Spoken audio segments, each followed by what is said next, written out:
This podcast is a member of the Red 5 Network. For more Red 5 Network podcasts and content creators, visit bio.link/Red5.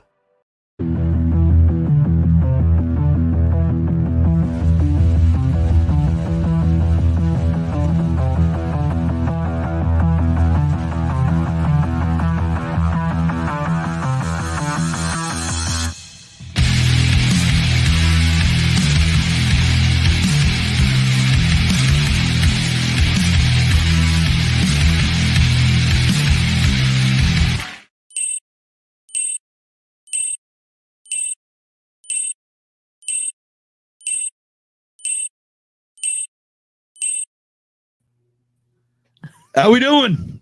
Hi. Sorry about that. So let's explain. I'll explain exactly what happened. Technical issues? Yeah. Oh, sorry. Cut to the chase. No, you're good because for some reason the computer was not recognizing the roadcaster. And this is nutty. I had to literally go in the settings and go, okay, it's still not showing. So let me shut it off, turn it back on, and it showed up. Like I must have. When I turned it on earlier this morning, I must have turned the roadcaster on faster than it did the computer. Well, and for everybody who stayed here in our chat, thank you. We love you. We know who the true fans are. Exactly. Well, I mean, DB did say he was going to go to sleep. I mean, he'd been driving all day. He's had a long day. He has. So, I mean, he literally says, been a long day of driving. Have a great show. Love you guys. And we love you too, DB. Yes, we do. Plus, I mean, you got to be up in the morning for Mando. Yes, we do. I know. We all got to be up for Mando. So real quick, before we really jump in, if you saw a poll, please take it, because our Twitter poll went 50-50 split. And we're trying to decide what one we're going to. If we split again, we're just going to cover both. But if not, we're going to cover one versus the other because we have a long night ahead of us. Kind of. We kind of do. We do. I mean, each of us picked 5 songs. Obviously, Elvis has got so many more songs that we'd be here all night covering his whole discography and everything he ever released. We'd be here all night long. And we can, all night long. Oh, that's Lionel Richie. Exactly. Oh, yeah, we can. Me too. Me too, DJC. I'm here for him. I'd be a little jealous of Priscilla if she was alive. Yeah. He's a good-looking man. He was. Yep. Yeah. He got, as he says, sings the temperature rising. Yeah, burning low. There are reasons why a lot of girls and women screamed and screamed and screamed. Right. Yeah. Exactly. Exactly. But before we get on to that real quick, let me go ahead and check in and see how everyone's. Oh, yeah. Let's do some show and tell. Ended up winning a nice Red 5 mug. Woohoo! And yeah. Follow Scare Podcast and follow Red 5 Network because you never know what you're going to win. Yeah. Isaac, might have been just a little bit. And then he drew that for us. Oh, that's awesome. And then we also received 3 Red 5 stickers. Because we like representing our Red 5 Network. Exactly. This might be a really good segue into talking about being a part of the Red 5. Yeah. And the bio link and all that cool jazz. Yeah. And our Patreons who are very important to us, including the fans who stayed today during our technical issues. And we thank you again. Yes, definitely thank you. We do. And just so everybody knows, I mean, if you write us a review on Apple, and I think I can pull the Audible ones, we will read it on the show. We will. So if you do write one on Apple, let us know, and you just email it to us or DM me one of us, and we will read it live on the show. Yes, we will. And believe me, we will not forget. And if you want me to cosplay like as a pink lady or 50s girl or 80s or Peach or Sally while I read the review, feel free to also include that in the show notes. We'll gladly do that. I will gladly do that to you. I mean, in the DM. Gladly. Nice. Awesome. And Scott's like, nah, Scott's like out of it, partially out of it. So hey, there it I'm is. trying to find everything here. We're a proud member of the. We are proud members of the Red 5 Network, you guys. How awesome. Yeah, 37 and growing in our Yes. network. It's amazing. Yeah, exactly. And then And you just go to bio.link/Red5 and you can find all of the Red 5 Network podcasts right there. and trust us, there's one for everyone. There is one Truth. for everyone. But and yeah, definitely. I mean, at the end of each show, there's an end screen that we do give our shout outs to our Patreon members. So you want to go to patreon.com/usedabusepod. You can join and your name will be added to that list. Yes, it will. And And also we do thank our Patreons. we do thank them. Thank you. Thank you. Thank you. Which speaking of the Patreons, yeah, they got a few videos getting ready to come up. Yes, they do. Yes, we do. If Scott could get over being sick and whatnot, would be going good. Yeah. Because I don't This know. friggin' weather. I mean, I shouldn't be griping about it, but I'm going to up, down. It's like either get to 100 and stay 100, or just stay at freezing. I don't care. Just one or the other. Yeah. I prefer the 70s and 60s myself, Scott. I mean, Yeah. I mean, Yeah. How hard is that? I know. I don't need hundreds. Just leave me at 60s and 70s. I'll be happy. I'll take the 120s. I like the sun. And anybody who knows my Dungeons and Dragons character or characters knows that I like sun. Or I have a nickname out there. If she shows up, she might say it. Yeah, she Yeah. might. But living on it, no thanks. But I it's do not like that to enjoy it more than I do the night, do the darkness. So bad. It's you think that you're like, oh, there's no way I could ever get used to it, and you actually do realize you do, because in the summertime when you think the AC is not working, you just step out the door room and go, oh, never mind, Yeah. and walk back in and go, oh yeah, I feel the cold air now. And also too, you don't have to have your heated pools down here during the summer. You can climb right in because they're warmed by the sun. Yeah, definitely. Anyways, we're not talking about pools and heat and 120 or That's 30 right. or We are. 32 below zero, or good Lord, everybody getting attacked Yeah. by tornadoes lately. Gosh. Yeah. So Goodness how's your gracious. guys' week been? Definitely on the tornado front, nothing like that. But Yeah, we had some crazy stuff on Friday. yeah, you guys did. I mean, that was a wall of storms, Yeah, it was. I know You know, we're dealing with it another wall today. right? Oh. And yeah, so if you have to dip out because of anything, we will understand. It's the first signs of spring, people. It's okay. Yeah. I grew up in the Midwest. This is okay. Well, heck, Okay. you're And the on first that. signs of a mascot is underneath my feet. You- She'll make an appearance as You're long on- as it's not from behind Right. the screen. Which I need to go back and still create a TikTok on that because your guys' faces is pretty good on that. Like, You were on with Andrew Marisha when they got a tornado warning. I was okay, so that was crazy. Yes, I was So- on with them when they got there through their Yeah. phones, and then thankfully it did not hit them. Right. It hit It went the area north. above them, north Right. of them. Oh, but they got hit really bad. That area above them got hit pretty Oh, good. I know. So they got spared. Oh no, Isaac, you can keep that. Okay, keep that. No, we don't. I want my spring. Darn it. Yeah, exactly. And thinking of spring, I'm going to spring us into another direction. All right. All right. Real quick, quick shout out because I want to bring this up because about my week before I fully spring ahead into our actual subject. I went to C2E2 over the weekend. Whoop whoop! Hello, Miss R2. And anyway, so I got to see Ro. So huge shout out to Ro, who's our Red 5 creator and also Scarif Live main host, as well as Brad.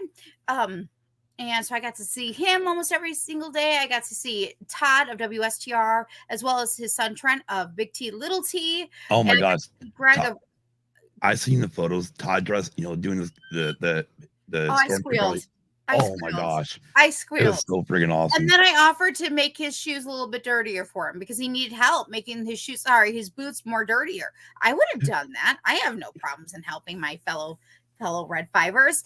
And I got to see Greg from Rebel Card Base. And this upcoming Saturday, I'm going to be on Scarif Live, and we're going to be showing pictures and videos and all that cool jazz and talking about C2E2 and talking about the panels and all the cosplay and all the amazing fun we had. And let me tell you, it was fun. And then just in a few weeks, I will also be sharing photos here of some of my cosplays. Nice. I can't wait. I can't wait. I know I haven't put out a lot of photos, but I mean, if you find WSTR, if you find Big T, Little T, or even Scarif, they've been putting out photos. I haven't put out a lot yet. I mean, honestly, it was 3 days of go, and then go back to work. And I was like, I didn't take a day off after this.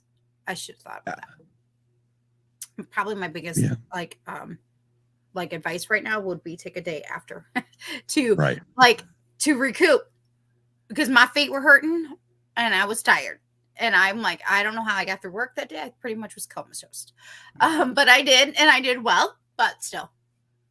So awesome. Yeah. I mean, I saw a lot of the photos from Ro, and you know, Ro was putting out there on his personal Twitter and also on Scarif, and wow. Mm-hmm. Yeah. So you can check out my pictures that I have currently. He tagged me in a bunch on Peace Love Fandoms. But again, a lot of stuff is coming up on Saturday night. So check out Scarif Live this upcoming Saturday.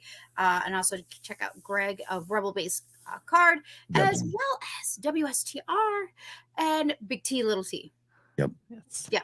And some things weren't even planned. I was just like, how did that happen?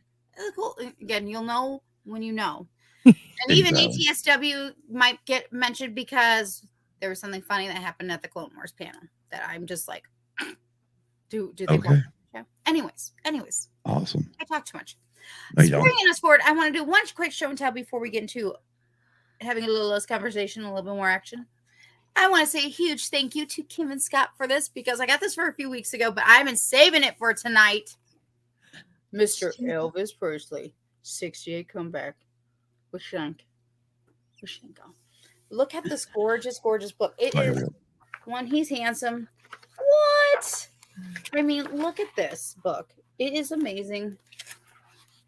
And even Priscilla writes in it. I might be a little jealous of her still.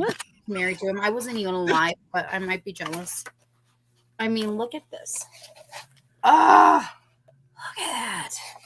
I could go on and on about this book. Look at this. It's gorgeous. It's a gorgeous book. So if you don't have this book, look it up. It's pretty awesome. Mm-hmm. Oh, man. Oh, yeah. Look at those eyes. Uh-huh. Ladies, ladies, look at those eyes. Oh, yeah. Yeah. Okay. So anyways, I again, this is the 68 comeback, the story behind the special by Steve Binder. Thank you to my amazing co-host Scott and Kim for surprising me with this, because I had no idea. All of a sudden, I'm like, I opened it up and I'm like, oh. Like, I was thinking, I'm like, what did I order? Or what did I accidentally order? That's what I was thinking. Like, that's right. He's on going to Burn in Love. Burn in Love. You gotta remember to include that. It's about music tonight. Hey, Andrew, science fiction navy. And as we're continuing to talk about music tonight, just FYI for all of everybody in the chat, tonight is part 2 in our series of Elvis Presley. Our part 1 was actually about the Elvis movie. Tonight we're talking just very specifically about his music, and I don't know what we're going to do now. I think we're doing his movies next, if I'm correct, and that'll be in another episode. So any thoughts about movies, just write it down or call us in a voicemail and leave your thoughts on it, because we'd like that too, and we'll actually put it on the show. So, yeah. Which, by the way, is at 928-719-0749. Exactly. Phone number. Write it down. Oh, yeah. Write it down here. Let me leave it on screen long enough for you to write it down. And I think you guys also have some musical show and tell, too, to share tonight. Well, yeah, it's mainly a lot of it to do with tonight's topic, obviously. Woo-woo! And so I can give a little bit of these, or some of these I can actually give some history on. This was originally my mother's. What a lucky woman. What a lucky woman. Obviously, if I showed this record up close and personal, everybody going, what the hell happened to it? A 5-year-old happened to it named Scott. This is a 5-year-old. This is why they say, oh, would you go back and change anything? Would you, if you could have like a DeLorean and go back in time? I would love to go back in time and kick the living crap out of myself and say, don't you dare treat those records that bad anymore. Like that. I could not find, obviously, those of you that have been around for a while know the original logo art we had for the show we used in the Abuse Pod, and there was a background picture of it with a beat up double record, and that was actually another Elvis record I was given from, I believe, my sister for a birthday present or something, and it was all beat to hell because again, a young Scott did not know that in later in his life would. Okay, so Kim, you're gonna hand each one of these. Is that what we're doing? Okay, so obviously a lot of these we found over Goodwill. Yes. Here in Yuma, so there's Frankie and Johnny. I will try to point out which ones. This is another one we found over at Goodwill, Paradise Hawaiian Style. Another one of my mom's records that she had, Spin Out. I've got them. Another record my mom had. Whoa, Speedway. Okay. Oh, got it. A record that me and Kim got through buying on eBay probably about 3 years ago now. Yeah. Via satellite, Elvis Aloha. Yes. And this is in perfect condition. Another one we found, this was also part of the eBay Elvis Christmas album. This one we found at Goodwill. Another one we got at Goodwill, Elvis Wonderful World of Christmas.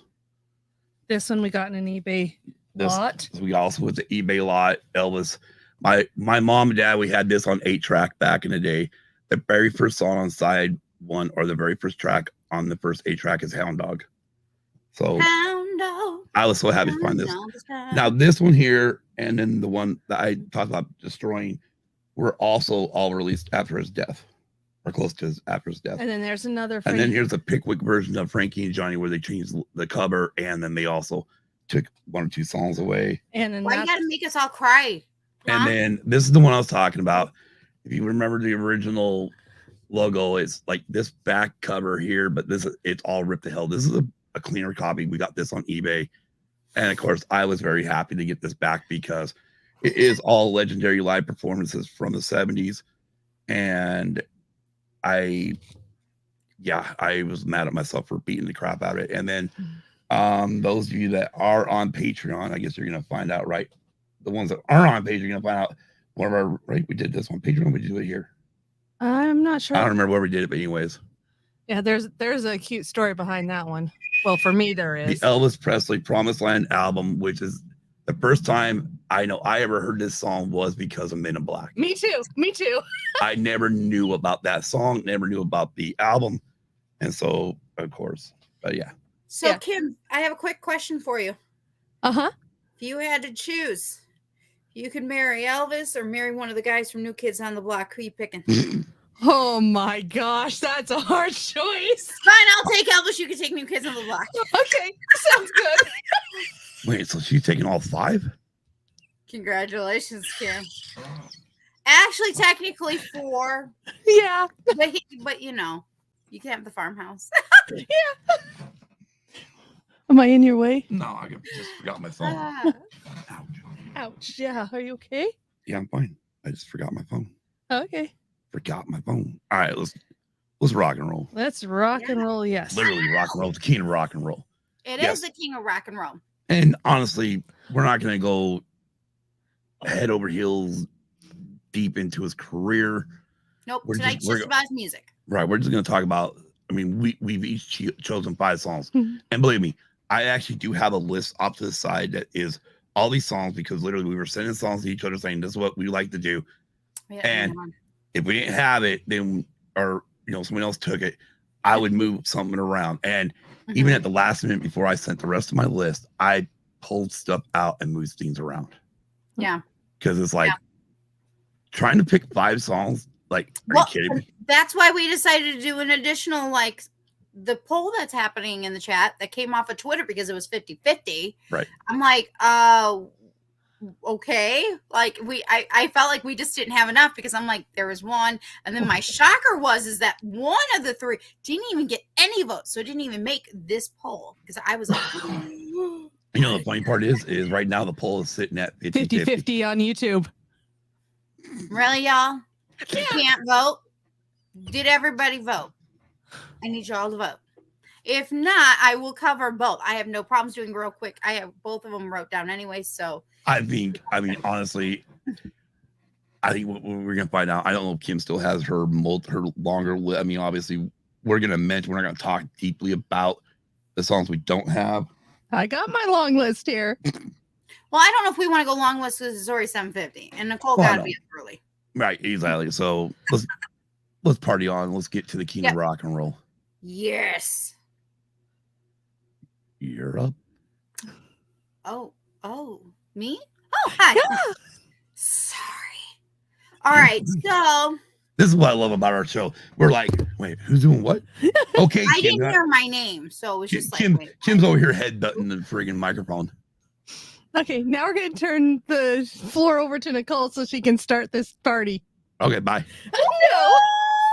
Oh, wait, I thought I already did. I already asked you the hot tamale question of the night. Hey, come on. Yeah, exactly. Aren't we already there? Yeah.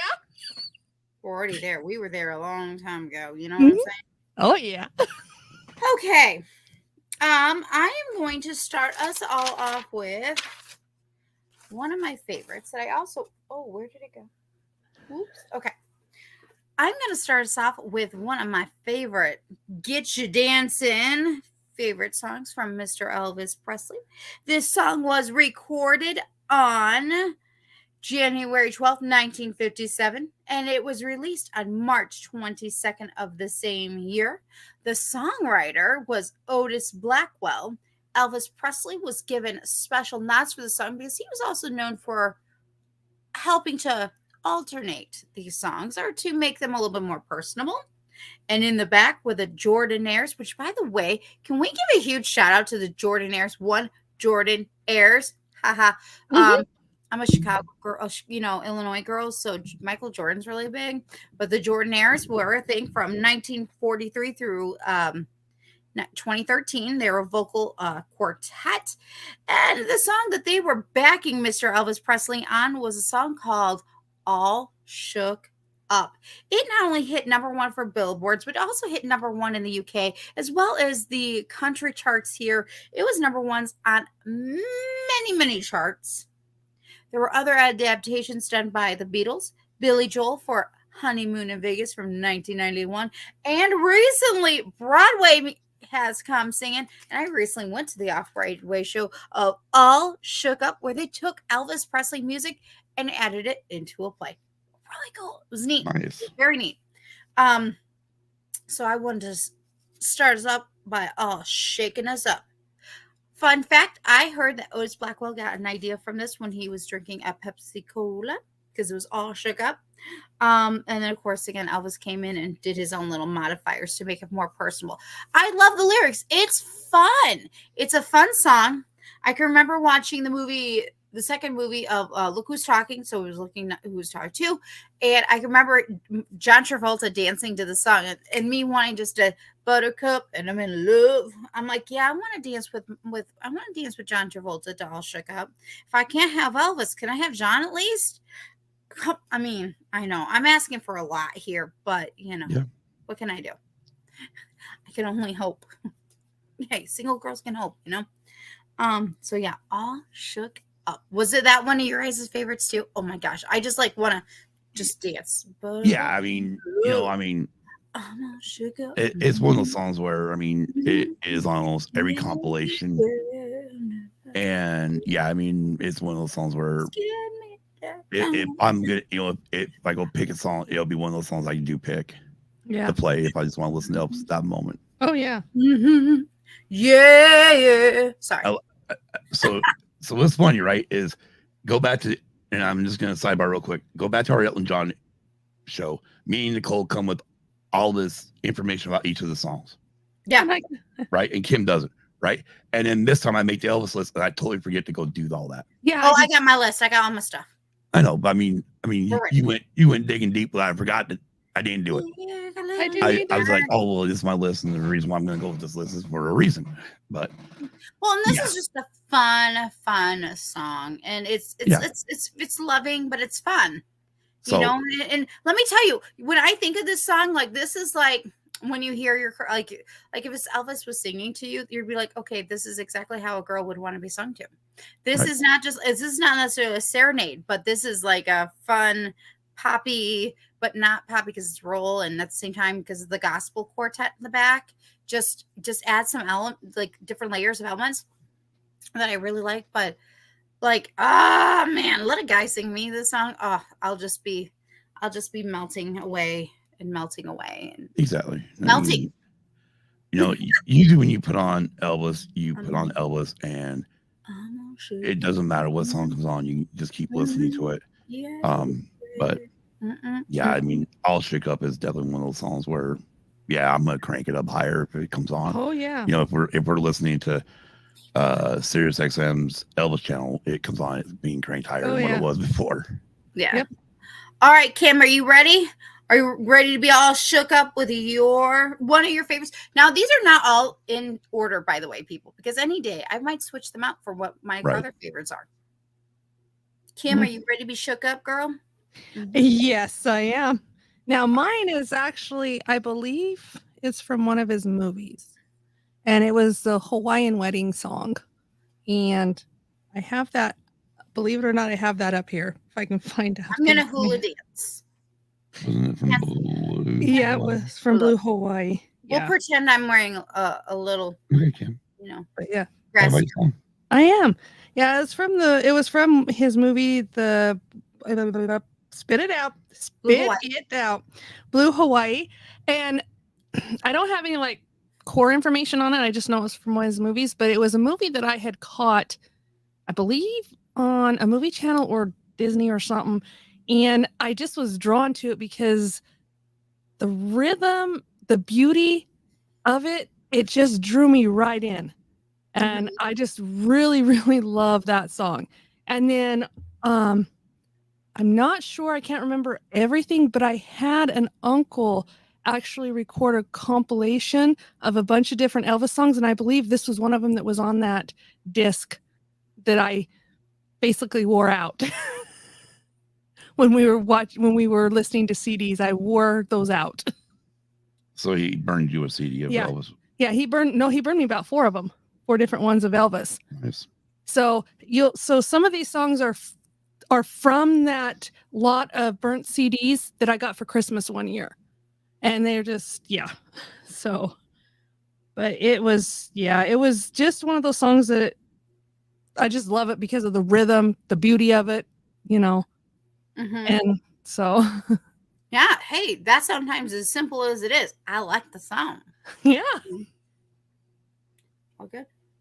Any information there, Kimmy, on it? No, I can't find any information. Oh, okay. I would like to also make an announcement before Scott continues on that there is such a thing as Elvis Songpedia. You're welcome. Oh, thank you. And Dad, I will go ahead and cover that one for you today because I'm jumping all over the place, and Scott and Kim know that. Oh yeah. Yeah, I mean, my list, the way I put my list together was I looked at it as what grabbed me, what made me an Elvis fan. And obviously, I mean, born in 71, you know, I mean, gosh, I was barely gonna be 60 or he died in 77. So I really didn't have a long time to listen to a lot of Elvis. Wait, what year? 71 I was born. Did you say 70s? Do I hear the Imperial March happening? I think so. Not in 71. Dun, dun, dun. Oh. There was no Imperial March by 71. It was coming. It was on its way. All right. Well, I mean, Elvis did pass away August of 77. I would have been 70, or I'd been 6 in That's so sad. that year. Okay, no sad news. We're celebrating music. Right. So what song are you covering? One of the songs that really stuck to me is Stuck on You. Or Stuck on You. And it was Elvis's first hit single after his 2-year stint in the U.S. Army. It reached number 1 in 1960 in the U.S. You mean this one?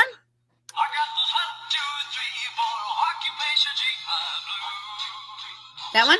That's GI Blues, but yeah, no, Stuck on You. Oh, close. He recorded the song during March of 1960, and the single again was released within weeks and went to number 1 on the Billboard Hot 100 in late of April 1960, becoming, again, like I said, his first number 1 single of the 60s and 13th overall. Stuck on You also peaked number 6 on the R&B chart. The song knocked Percy Faith's theme for A Summer Place from the top spot, ending its 9-week run at number 1 on the chart. The song was written by Aaron Schroeder and J. Leslie McFarland and published by Gladys Music, Elvis Presley's publishing company. Mm-hmm. The single had a special picture sleeve with the RCA Victor logo and catalog number on the top right corner, included in large letters Elvis in red on the top right. On the bottom left appeared the statement, Elvis, first new recording for his 50 million fans all over the world. But it's one of the songs, I mean, obviously as a kid, you're not really recognizing, what that is a love song in a way, or, Mm-hmm. in a way it's a love song, but it's still a fun song. I'm, stuck like glue. Hey, don't you stuck on you. I wonder if Sugarland got inspired by that song for their Stuck Like Glue song. I don't know. Like glue. Makes me wonder, maybe. Yeah. But I mean, it's one of those songs where, for me, when it comes on, because it was actually on that Volume 3 record, one of his, obviously one of his many greatest hits albums that came out, and yeah, it's just one of those songs where I remember even when it came on, I would crank up my little suitcase stereo just to listen to it. Nice. But yeah, brings back good memories. It does, and that's where with my list is more on the memories for me. Which I mean, I could get all sentimental, and we could go all deep and say, okay, these are the songs I feel are really deep by Elvis. But I felt for this episode is more, this is what I remember. This is what got me to like Elvis, right? And then, plus with as many songs he released, we could have multiple episodes if we wanted to. Yes, we could. True. This is true. What you got next, Nicole? All right, so I'm going to actually go and cover my dad's favorite here because he's put it in there, and I'm like, I'll just change it. It's fine. It's fine. Anyways, which they knew I was going to be kind of coming around there for. Anyway, so Rubberneckin' came out, was recorded on January 1st, 1969. It was written by Dory Jones and Bunny Warren. Let's see here. It was released October 1st of 1970 on LP on Almost in Love. Also, let's see here. Oh, and the single came out it was on the other side with Don't Cry Daddy. So number 11. Special notes about the song. It was 69 on Billboard's Hot 100. 69. Wait a minute. No, it was recorded in 1969 and it hit 69 not once but twice, because also on Cashbox's Top 100 in 2003. The remix was on 94. That's pretty awesome. Awesome. Looks like we're gonna be talking about another remix that happened within one of his songs, but this excites me because when a song gets remixed or gets popular again later down the road, this means another generation really gets to enjoy this amazing legacy, this amazing icon, this legend, because that's what music is. That's what it does, and it trickles down. And let's see here. I want to do some other research real quick. I'm sure I've heard of this song because it just sounds awesome. I do have to admit, when I looked at the opening lines, it says like, stop and look and listen, baby. That's my philosophy. If you're rubbernecking, baby, well, that's all right with me. And I was looking up, what the heck does that even mean? Okay. Because I'm like, what does that even mean? Because I'm like, what does that mean? Because I had no idea. Sorry. But Wait a minute, hold on. Elvis meaning. Elvis meaning is different from real meaning, just so y'all know. Right. Did not know that.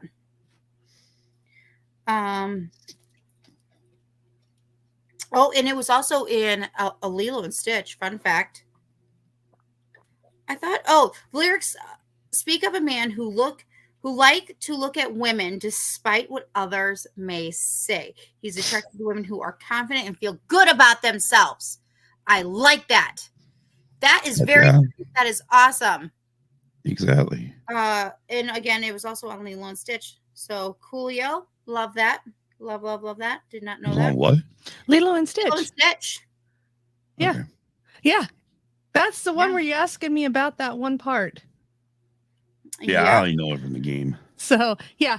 So very cool. It looked, I mean, okay, I'm going to be checking on Lilo and Stitch and checking out Elvis. I mean, I already listen to Elvis as it is. So, yeah, there you go. There's some really cool stats for my dad, who this is his favorite. So, and thank you. Awesome. Appreciated. More to come on Saturday night. Oh, yeah. All right, Kim. Okay. Mine is actually from the 1975 album Promised Land, and it's the title song Promised Land. And sorry, little difficulties there. And it says it was recorded in December of 73, and the single was released September 27th, 1974. It actually hit the U.S. Billboard Top 100 at 14 and the U.S. Cashbox Top 100 at 22.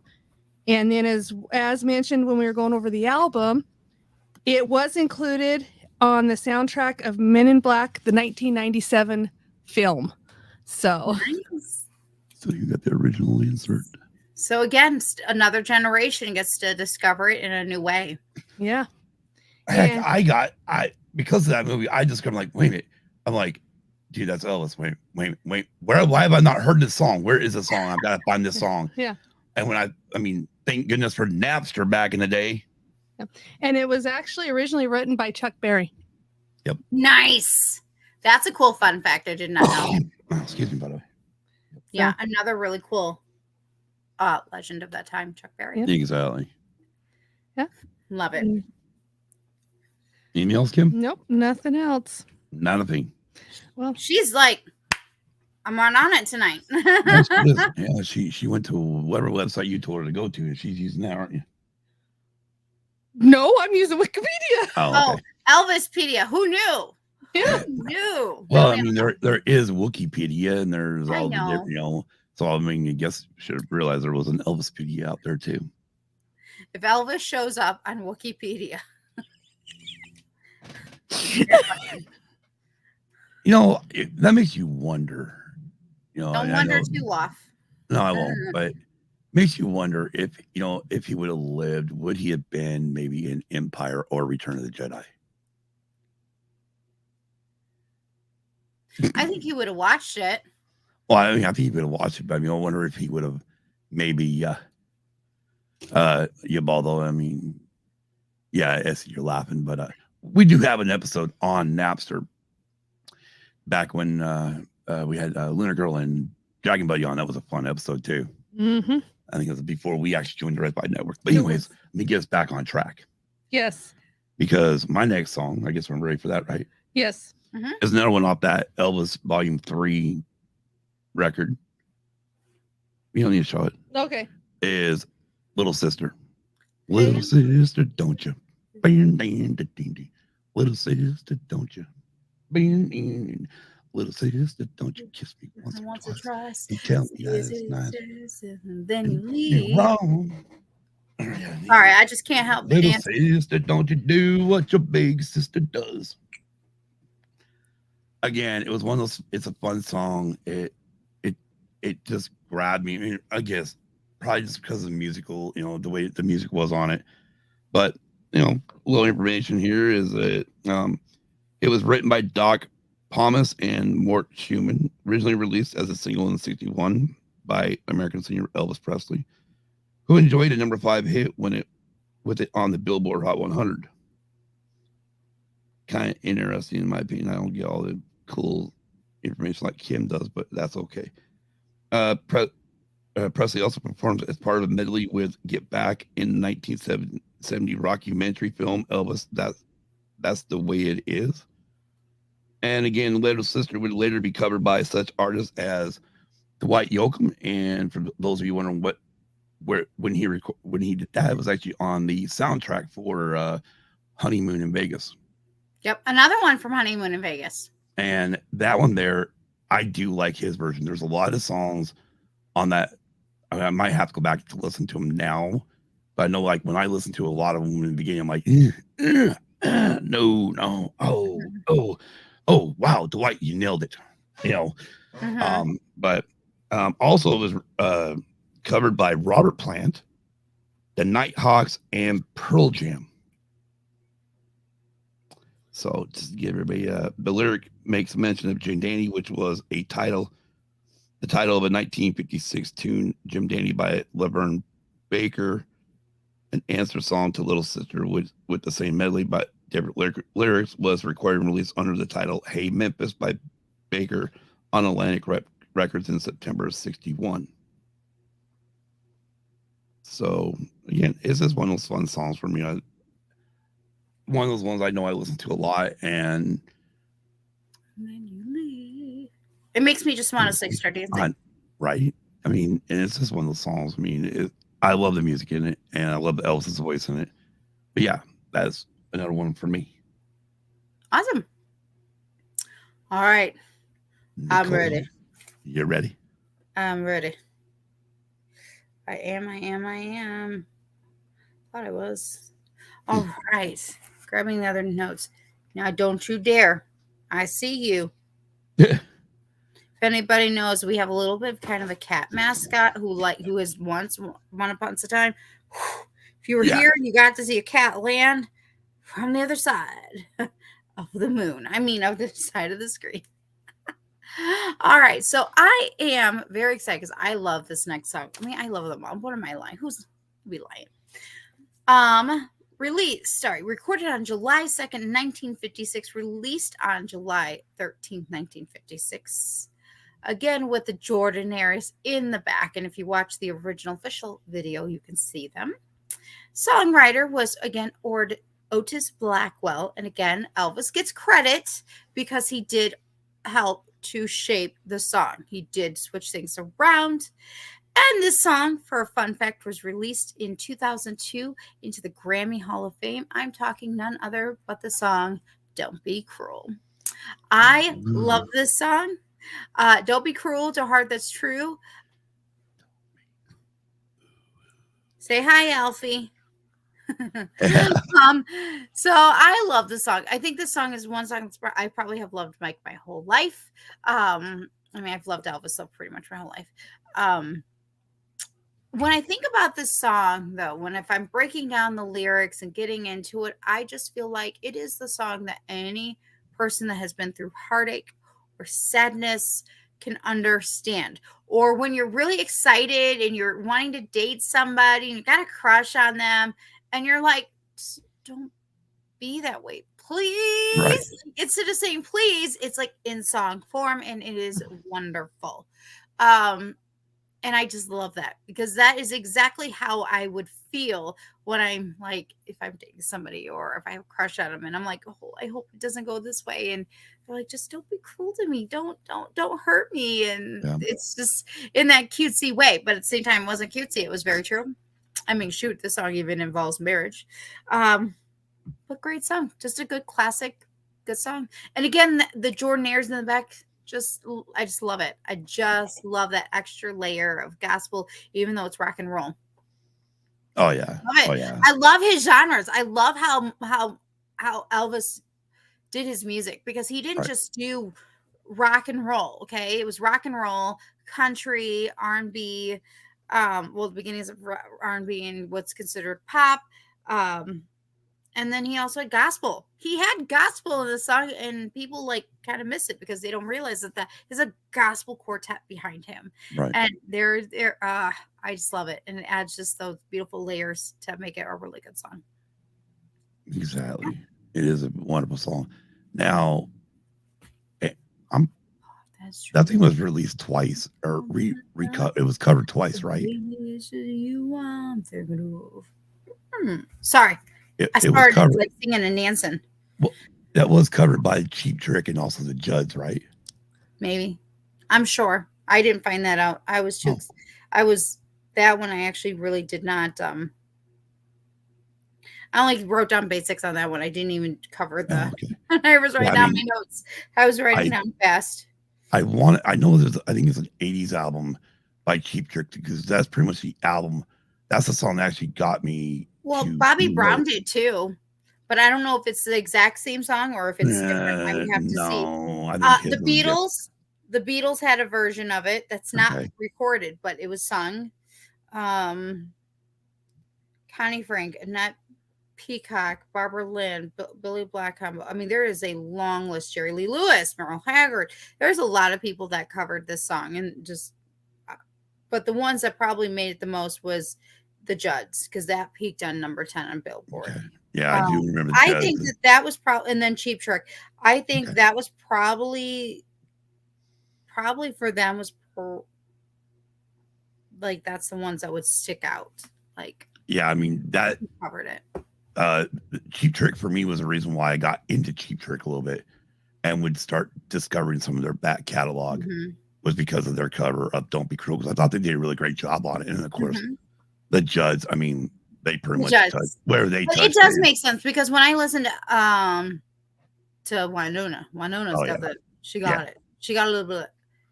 But and it's interesting because the song doesn't even, I was looking in the genres it lists. It says that it's pop, jazz, and rock. And I go, y'all, how did you guys miss the Jordanaires on this? That's a gospel quartet. So, sorry, there was a cat that went that way. She's just buying her time until she's the official mascot. So, yeah. Awesome pick. I love Don't Be Cruel. I mean, again, so many good ones. Yeah, I mean, and that's what made this fun to try and knock down the 5. You're funny. Yeah, right. Because I mean, it's like you said. I mean, the reason why I got my 5, and that is because I went sentimental, early value of my life.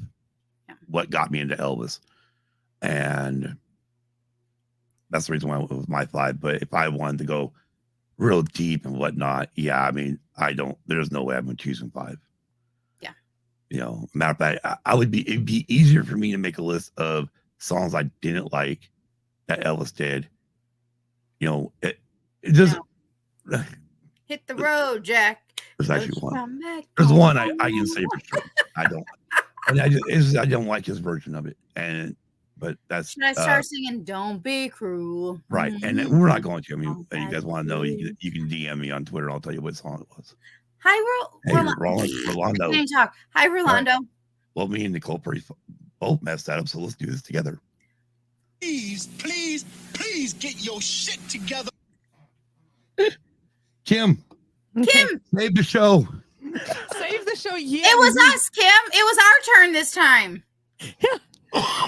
Okay, this one actually comes from one of his movies that he did, which was released in the U.S. November 15th, 1956, and it's the "Love Me Tender" song. Yes. And, love me tender. And then here's a little bit of other information. "Love Me Tender" Love Me Tender is a 1956 ballad song recorded by Elvis Presley and published by Elvis Presley Music from the 20th Century Fox film of the same name. Lyrics are created to Vera Madison, though the actual lyricist and her husband, Ken Darby, and Elvis Presley himself. So, but yep. Love me true. Yep. Emails? Nothing else. Really? That you just got? What? Well, it's part.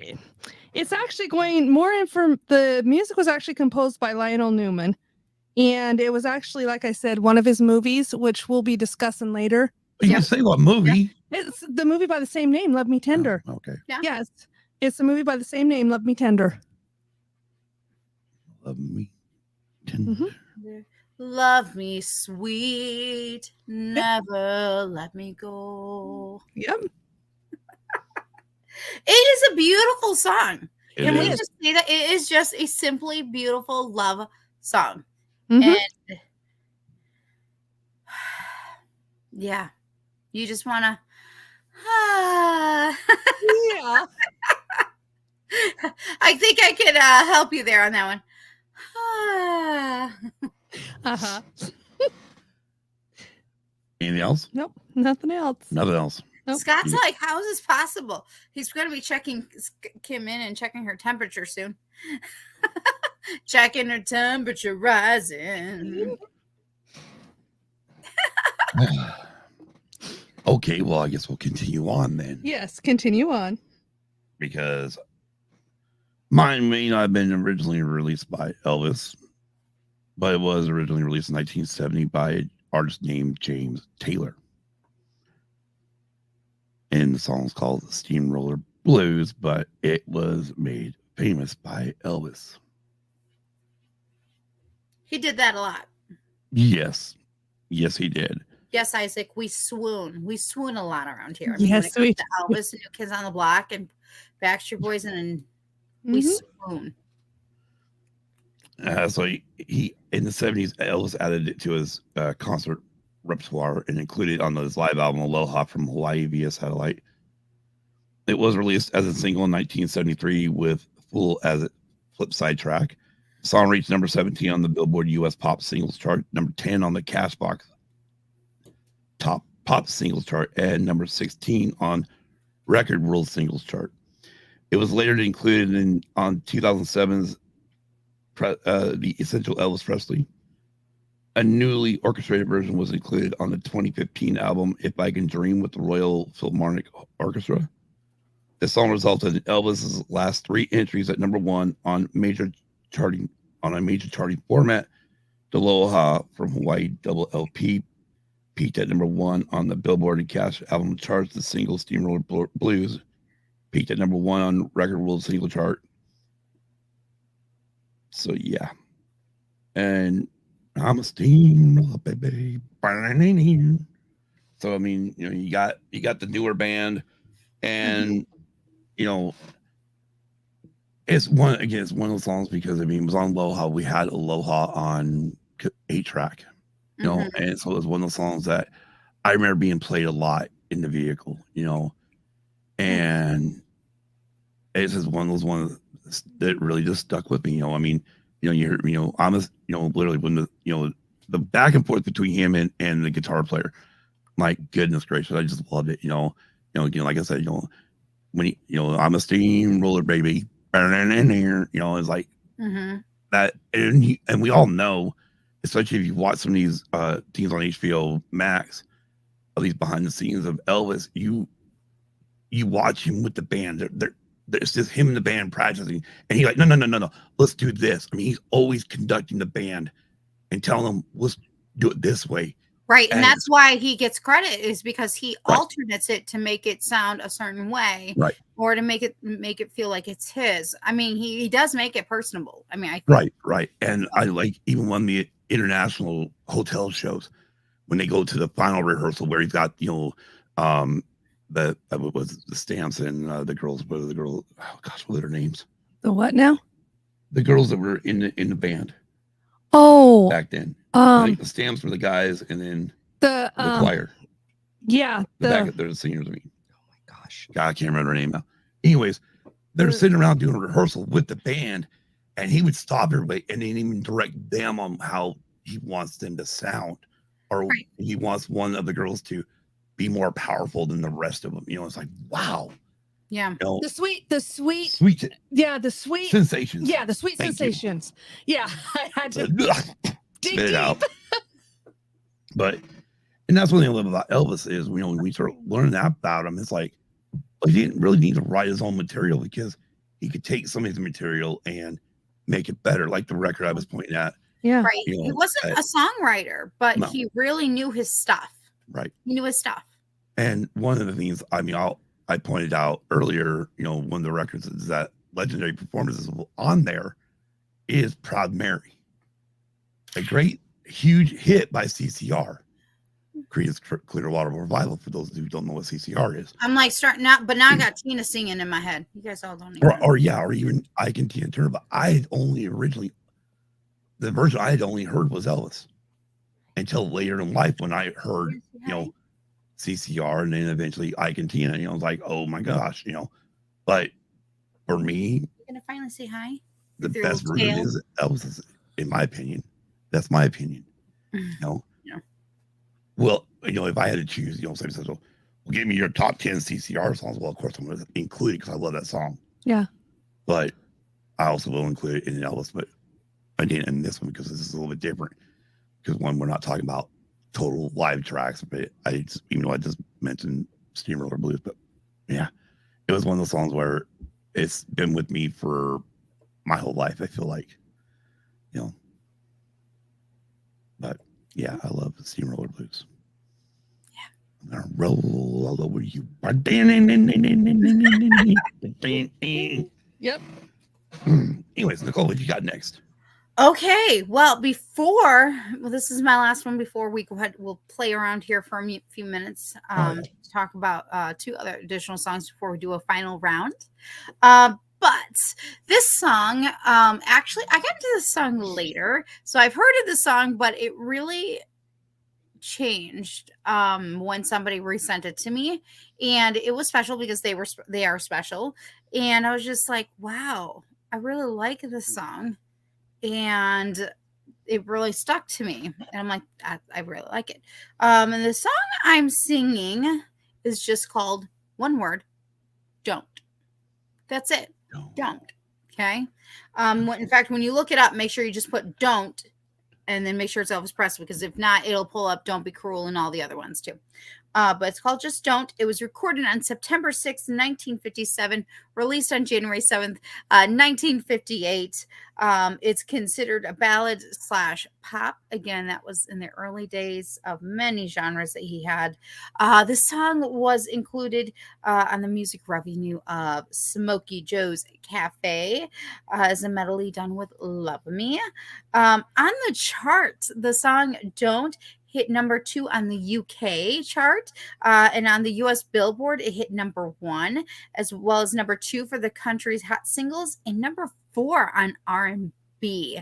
So some really cool things there. But the song Don't, I just love them because it's just so true. Again, I talked about this with Don't Be Cruel, like when you're talking about your crush and all that stuff, and even All Shook Up is just kind of like how you want to feel.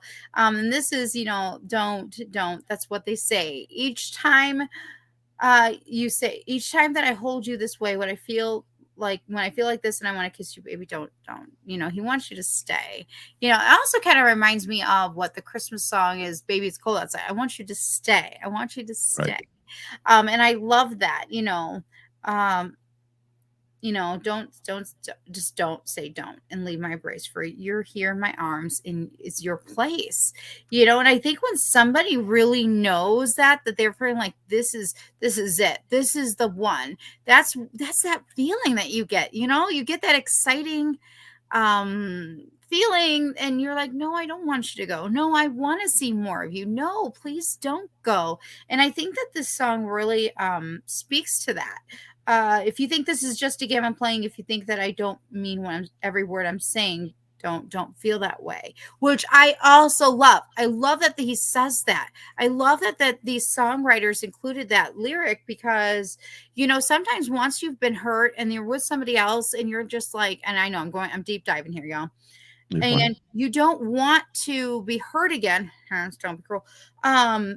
But they go, no, I'm not playing a game. I really mean it. It's like, oh, okay. Because sometimes people have to be very clear on that intention. No, I'm not going to play. No, I'm not going to do this. And so that is what I love about the song. And again, it's done in a pop ballad, and I just love it. And again, the song is simply called Don't. And I just, simple to the point, and I love it. So, yeah. It is.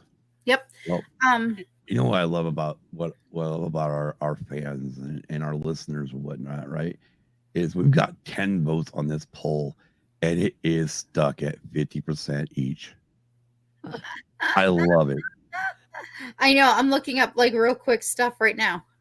I'm like, I've got a little less conversation already popped up. Like burning I like love. Burning Love. Yep. Yeah, we love a lot of songs there too. Oh, We had a hard gosh. time. Like we're like we could be here all day. We could actually do this into a two-parter if we really wanted to. Yeah, I mean, without going deep dive into a lot of the songs, we could easily right now, Yeah. I could tell you the Having 5 full songs that deep that I, dives. I could tell you right now the 5 songs that didn't currently make my list because of a certain reason right now. But then again, it's like Nicole said, these lists will change daily. Yeah, they Mhm. will. You Yeah, know, they I will. mean, there's not a time, and that's why usually, I'll just go through and say, what do I want to Mine listen to? changed just right here in the show. My dad Yeah. threw out a song, and I'm like, okay, I got you. Exactly, right? Yeah. Exactly. Okay, Kim. All right. Oh, wait. Oh, Nope. my bad. So before we do our final round, let's go and talk about those other 2 songs. We're not at a follow. I haven't done I still got 2 to go. I've got like 1. Okay. Well, yeah, because you just did your second to last one. And then I'll do mine, which will leave me one. Then he'll do Oh, his. yes, go ahead. I'm ahead. I'm set to talk about. Then I've got the other 2 before we talk about Yeah. the front. Okay, Okay. never No mind. problem. Never mind me. It's been a long couple days. It's been Yes. it's been a long week. Yes, it has. Okay. Okay, Kim. Sorry, my apologies. That's I okay. didn't mean to be cruel to Heart. That's true. Don't worry about it. It was a pun. 'Cause I we don't know. keep funny. All right. So, as you can tell by this next song, I must really love his movies, the soundtrack to his movies, because this one is I'm also in trouble. from a movie.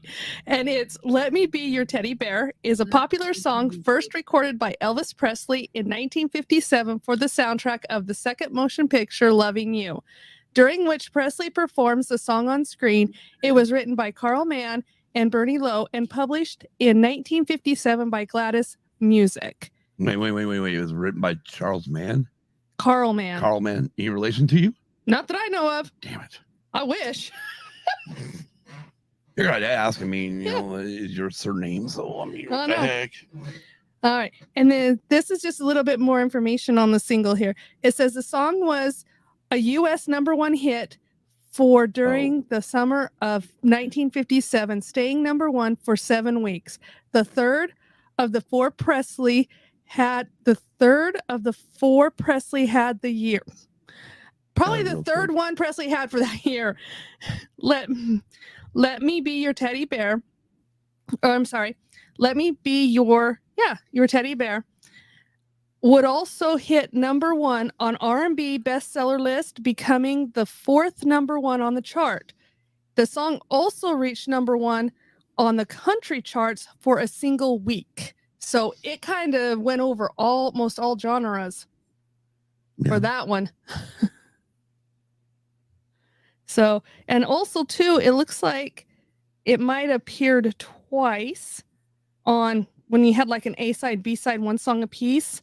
It looks like it appeared twice. Once it was Elvis Presley Teddy Bear from Loving You was on side A, and then B-side was Loving You.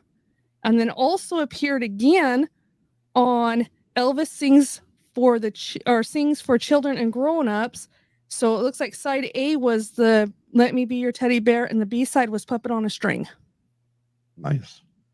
And again, we want to go ahead and real quick, Kenny, just so you know, be safe out there. We are definitely, I know Nicole, her thoughts are present with me, but so have mine, Kim's. Yes. We know what it's like having bad storms come through. Yes. Okay. That's all the information I've got on that one. That's all the information you got on that. Yep. So you're just going to say, that's all I'm going to say about that. Well, there's also been cover versions too of it by Shorty Mitchell with Kenny Jones, Rock and Roll, Let Me Be Your Teddy Bear, and All Shook Up, Embassy single 1957 UK, available on the Birth of British Rock Don't ask me what that other one is. I'm not even going to try it. And it was also done by Barry Frank, Peter Krause, Johnny Holiday, Jerry Kennedy, Pat Boone, Laurel Aiken, Glenn Campbell on his album Live at the Royal Festival Hall, Paul McCartney and Wings, and so on and so forth. ZZ Top even did it. I love, So- yeah, ZZ Top did a few covers. But then again, so did Elvis. Yeah. We forget how many of these are our covers. And he Yeah. just put them in. Right, but I Which mean, we're not 20 covering one of the most famous ones tonight, interestingly enough. Put on those blue suede shoes. oh yeah, That's in the one that didn't make my top 5. Mr. Yeah, Carl no. Perkins. And there's Well, I a mean- bunch of others that also did it. yeah. I mean, there's a bunch of songs. I mean, like I said, I mean, I literally came up with probably originally 50 songs, cut it down to 10, and then before I sent the list to the girls to let them know what I had, to Nicole and Kim, I actually changed my list around. Yeah. Because I had other songs in there too. It's like, oh, but you know what? No, this is more me and da da da da. But anyways, anything else, Kim? No, You sure? I'm positive. He's positive. All right. Well, my next one is another one off of, I believe it's also off that Volume 3 record. There's a trend here, if you guys notice. I'm noticing you have a volume 3 thing. Well, that was like the first record I really listened to. I remember listening to the whole thing, and that one is Good Luck Charm. This song was written, or it reached number 1 on the Billboard Hot 100 in the week ending April 21st, 1962. It remained in the top of the list for 2 weeks. It was also number 1 on the Castbox chart in the US. Reached number 1 in the UK singles chart in the week ending May 24th, 62, and stayed there for 5 weeks. The song was written by Aaron Schroeder and Wally Gold. It was produced by Steve Scholes. The song was recorded at Nashville RCA Studio B in Nashville, Tennessee on October 15th, 1961. It completed his second hat trick of chart-topping singles in the UK. Presley is joined vocally on the chorus by the Jordanaires. First tenor Gordon Stoker. It was certified platinum by the RIAA on March 27th, 1992. And again, Wow. you know, be your good luck charm. That sweet delight. I mean, again, it's one of those songs where you can't go wrong with Elvis. I'm sorry. Mm-mm. You know, I mean, I'm sure if I can put it on it. I can put on any song by his and I'll have a smile on my face. Yeah, And if not, rocking out. exactly. Or you can be like in the movie Lilo and Stitch, and Lilo's laying on the ground. Yeah. With Elvis. Uh-huh. Exactly. Yep. I'm So, thinking about if I was like, Uh-huh. I'd Yeah. and we flip this over real quick, and we're gonna go ahead and hit that button because we're gonna end this Poll, poll because we are now going to discuss it. because it ended 50-50. It did it 50-50. How did your Twitter poll end out, Nicole? it was 50-50. So I'm just curious though. I'm What's- prepared on the one. So Okay. All right. What Go I'm ahead. curious though, before we move on, before we get into there, we'll just go around the room real quick. What are 3 songs that you do have on that was part of your like bigger list that you're like, wow, I can't believe no one else didn't pick it? Besides the ones we're about ready to talk about. oh man, that was like these two plus Jailhouse Rock. Yeah. And I have a special story about Jailhouse Rock though. And my dad, now that he's back, he probably remembers this. Jailhouse Rock, when I was a kid, we would dance and sing in the backyard. We had a huge backyard and we had a jungle gym. We had a play set and all that stuff. And we were doing our things dancing or whatever, and we were doing tricks on our swing set, and the local newspaper at the time stopped by and I took pictures of us and everything. We made the newspaper, and I can remember though, like Jailhouse Rock was part of that. Like, that's awesome. That's cool. So, Jailhouse Rock, blue suede shoes, the ones that we're about to talk about. I'm over 3 already. See? Yeah. Kim, what you got? Okay. What you shot that we didn't talk about? Well, I'm really not shocked because a lot of people don't realize he did do gospel albums. Yes. I also thought, but that almost we could almost do a whole show just on his gospel ones. Yeah. We may have to. Yeah. So, or a Patreon exclusive. Yeah.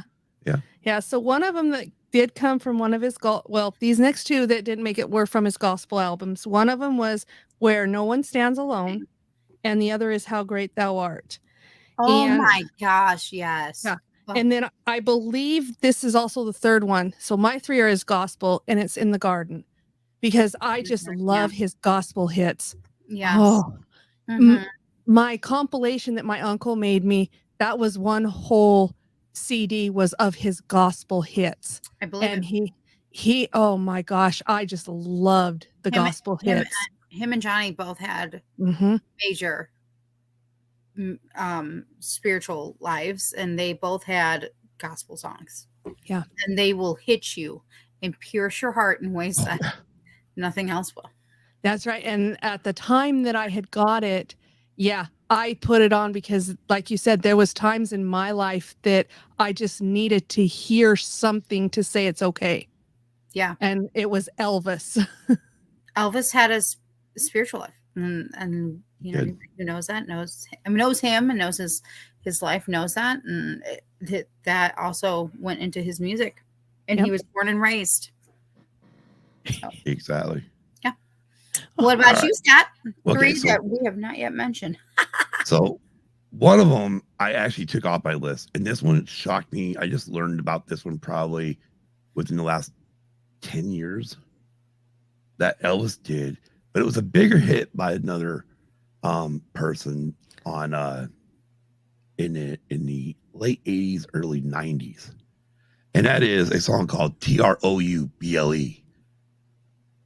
which Elvis did in the 70s. Oh, yes, Troubled. Yes. But Travis Tritt made it more popular in the 90s. He did. I believe it was in the late or early 90s or maybe early 80s. I've seen Travis Tritt sing the song in concert, and it is amazing. He still does it really. If you look, but they're so different because he made his took it totally country versus if you're looking for trouble, like that little and versus Travis Tritt, he took it for a whole nother way. Actually, those are 2 different songs. Mm-hmm. The one that you're doing, the one you're talking about, actually was released in the 50s, and that is that one. But the Trouble that was spelled out, that is actually was released in the 70s, also by Elvis, which is crazy. I didn't know he did it. I only knew it by Travis Tritt. Yeah, I'm gonna have to go back and look. And yeah. Amen, R2. Amen. Yeah. I'll give a hallelujah on that one. Now, here's one I'm really shocked. None of us really brought up, but maybe not. I mean, In the Ghetto. Oh, you know why I didn't? Because we covered In the Ghetto and other songs when we talked about Lisa Marie. Oh, okay. We covered those within for those who watched or didn't miss our Lisa Marie tribute video. We did talk about In the Ghetto and her other songs that she did with her dad. Post Mortis, or however you call it. And now, of course, I got to pick my third one here. Out of the 3 remaining going. So for me, I will go with Return to Sender. Return to Sender. I came close. So much to know. Oh, but, yeah. I mean, I've got 2 other ones written down where it's like, wow, you know, again, it's like we said earlier, it's hard to pick. And if I didn't just go with the sentimental value of, okay, these are the ones that I really remember from the 70s. And obviously we still got one more to go, but before we get there, we're going to talk about the poll that I mean, again, it shows you how much everyone loves Elvis because in 2 different polls, one on Twitter, both I have 3 on Twitter, but I only took the 2 that were 50-50 and put them in our poll here. Right. Nicole had 3 on Twitter. We decided to take those and see if our live crew, our live stream chat could break the tie. And out of 10 votes, we still didn't break this tie. Yeah. Yes. Which is crazy. Yeah. When you think about it, but it's also awesome because both these songs are great. Yeah. Go ahead, Nicole. Go ahead. So out of those 3, one was called A Little Less Conversation, which I love to sing. It is from 1968. It was actually featured in the film Live a Little, Love a Little, published by Gladys Music. Again, released in September 3rd of 1968. It's just all pure rock and roll. Elvis was a producer on there, but Mac Davis and Billy Strings were the ones who wrote it. And again, that is A Little Less Conversational Overaction. However, I want to make a note, though, that this was it was specially re-recorded on the 1968 special for the comeback special. But then it was also redone again. Later, we've had a recent, right now it's actually still on 69 on the US charts, because it got a huge remix in 2002 and it's still getting played. And that is because they added in the funk genre, and it's called the big beat into it. And I'm trying to find the DJ's name that did this. I had heard it earlier. Junkie XL, that's who it was. He remixed it into this electric mix, and it is so much fun. I actually will hear it at work, and I'm like, oh my God, I love this. 1, it's Elvis, and it makes my day. 2, it's like there is another generation that's hearing this music, and I love that because the conversation, who is this? What's up? Presley, he's the king of rock and roll. Who's the king of rock and roll, girl? Or whoever you are, we got to show you some really good music. And a lot of times they'll find out this music came from somewhere else. So, that is A Little Less Conversation.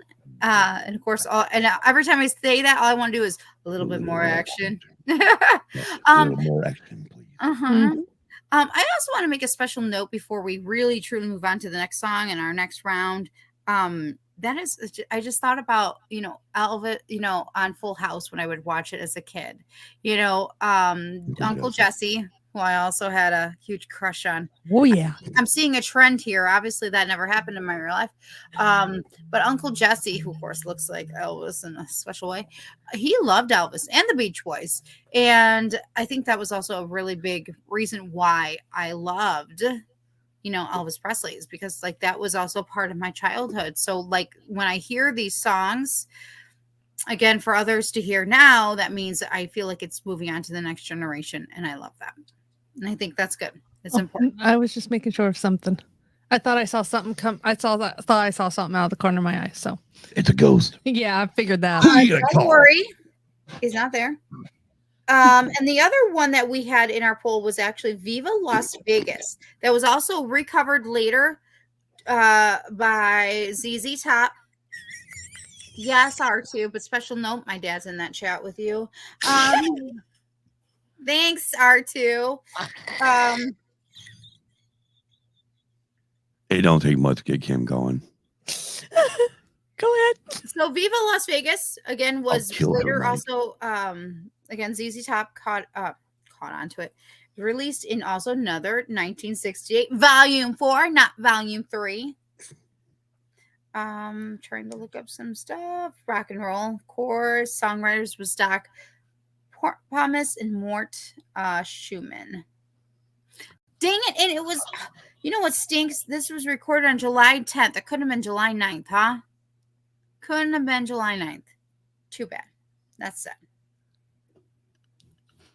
I love that song, though. Viva Las Vegas. Viva Las Vegas. I feel like they've almost made that even into when I think of Las Vegas, usually it comes with that song, and I think it's their theme. Oh, definitely. I definitely think it's a Vegas song now. And I think we'll be covering this song a little bit more when we probably talk about Viva Las Vegas, the actual film. Oh yeah. But want to make a special note about it tonight because it's awesome. Exactly. So I'm curious, anyone in the chat, I mean, your dad threw out Rubbernecking earlier. Yeah, R2 throughout Burning Love, Hunka Hunka Burning Love. he is a hunk Again, of burn you know, love. well, R2 is. Oh no, Elvis. I knew Yeah, she was nope, talking nope, nope. That is Mrs. R2's Hunk of Burning Love. Let's just be very clear. Exactly. I knew she's talking about Elvis. I don't know, but the way it was just put together was like perfect. Nah, no. This man right here, this man, who's not even alive. No, unfortunately. Sad about that. But yeah. Well, we're down to our last songs. Yeah, what were you going to ask the chat? Well, I was gonna say if you know anybody else got any Last songs, one from chat. any other songs they want to pop up, throw out, Let us, yeah, you know, we'll go as we go into our final. last song. We will pop up on screen. We'll talk about it for a little bit. Yep. Or Yep.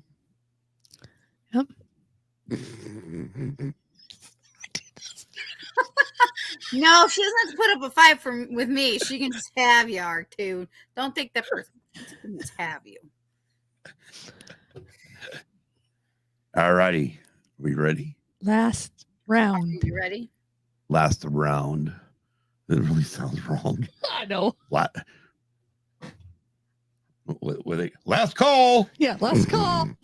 Closing time. That's right, Mrs. R2. He's your hunka hunka. All right. All right. Cole, what you got? Here we go. Coming off of the Blue Hawaii movie / film, I'm going to bring me one of my favorites, and it is probably my favorite, and that is Can't Help Falling in Love. Also from the movie Fools Rush In, it ends in that song, which I absolutely love.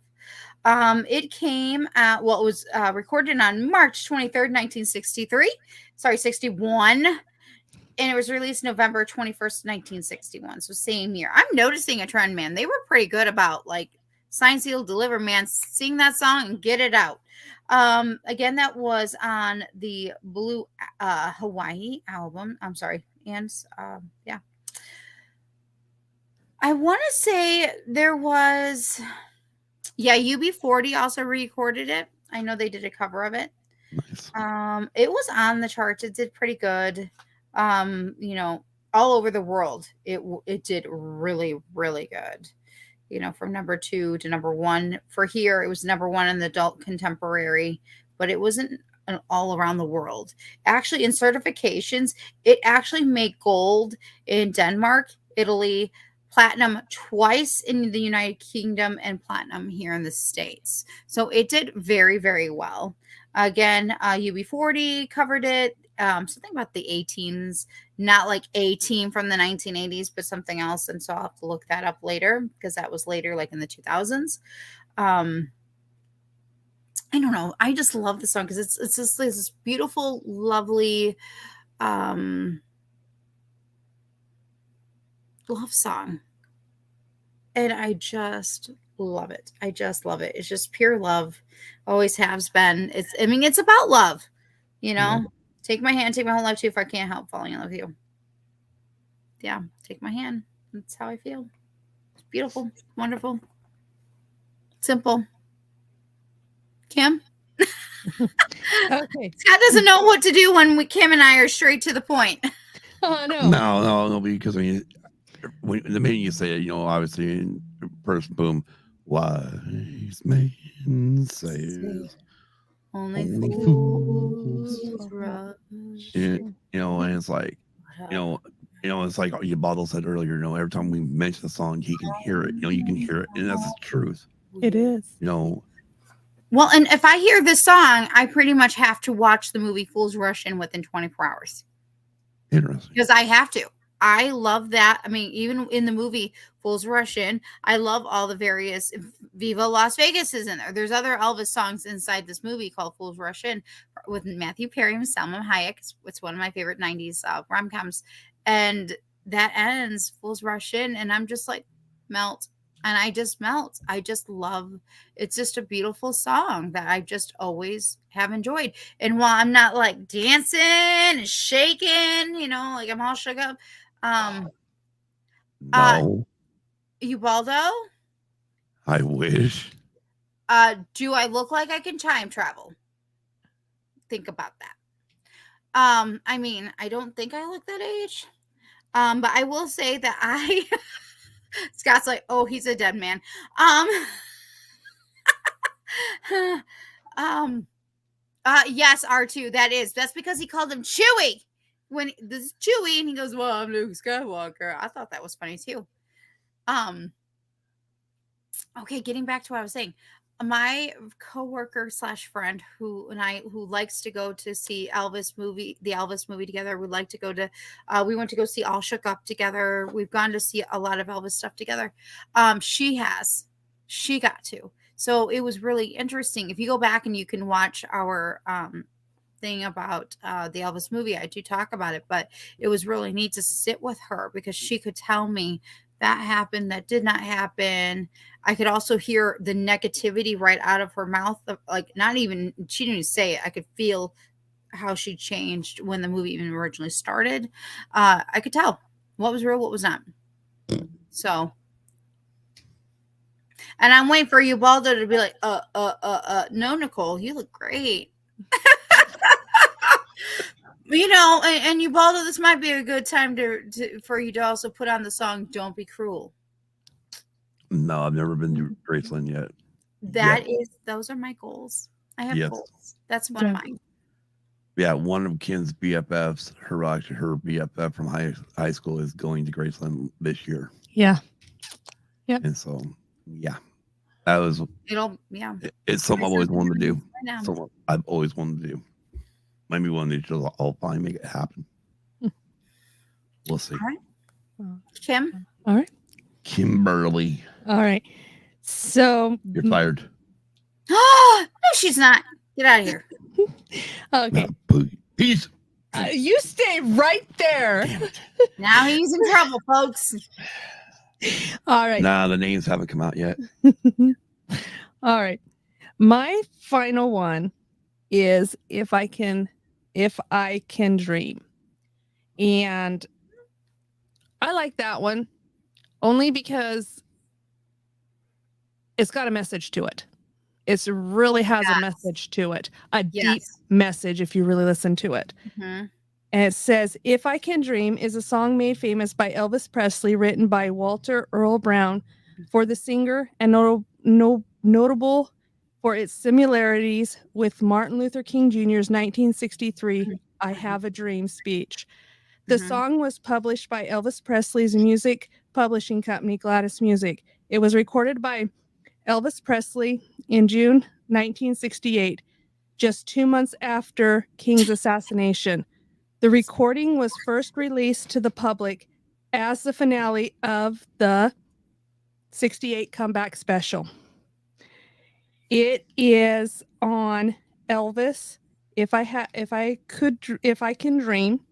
It was recorded in 1968 at the United Western Recorders, Los Angeles, California. It was released November of 68. It's under Soul, and it says after the filming for the TV special was complete with its eventual editing, the song was released as a single with Edge of Reality as the flip side on 22nd November 1968, with the TV special airing 11 days later.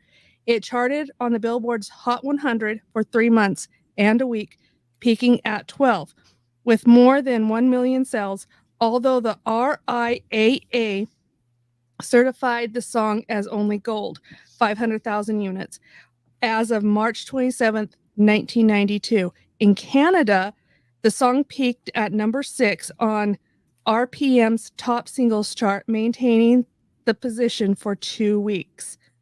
And then it goes over the weekly charts for 68 to 69. And U.S. Billboard top 100, 12. And then on the U.S. Cashbox top 100, it peaked at 9. And again, it was certified gold for the United States and certified also gold for the United Kingdom as well. So, but it's a song that really, if you listen to it, it was actually what had happened at that time in his life.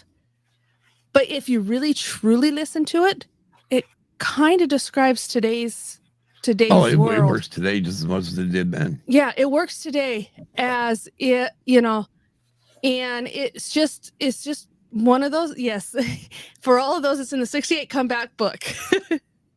But yes, it's one of those songs that it's